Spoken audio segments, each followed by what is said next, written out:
మీ ఇంట్లో పుదీనా అండ్ కొత్తిమీర వేస్ట్ అయిపోతుందా? ఇడ్లీలో రొటీన్గా చట్నీ కారం అవి తిని బోర్ కొడుతుందా? అయితే ఈ రెసిపీ మీకోసమే.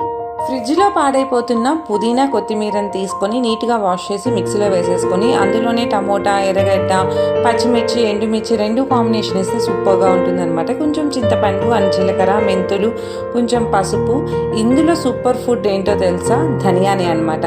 సో కొత్తిమీర వేస్తే చాలామంది ధనియాలు వేయరు, కానీ ధనియా వేస్తేనే దీని టేస్ట్ ఇంకా నెక్స్ట్ లెవెల్ ఉంటుందన్నమాట. కొంచెం ఉప్పు అండ్ వెల్లిపాయలు వేసేసి దీన్ని మంచిగా మిక్సీ పట్టేసుకొని పానీలో పోపేసేసుకొని ఈ పేస్ట్ అంతా అందులో వేసేసి మంచిగా ఆయిల్ సపరేట్ అయ్యేదాకా దీన్ని మంచిగా స్టవ్ పైన పెట్టేసుకుంటే సరిపోతుంది అనమాట. ఎప్పుడైనా టైం లేనప్పుడు, ఏదైనా ఫాస్ట్గా చేయాలన్నప్పుడు, ఏదైనా కొంచెం నోటికి ఏమి సహించకపోతే ఇలాంటివి చేసుకొని తింటే సూపర్గా ఉంటుందన్నమాట. ఒక్కసారి ట్రై చేశారంటే ఇంకా మీరు దీనికైతే ఫిదా అయిపోతారు. ఒకసారి ట్రై చేసేసేయండి.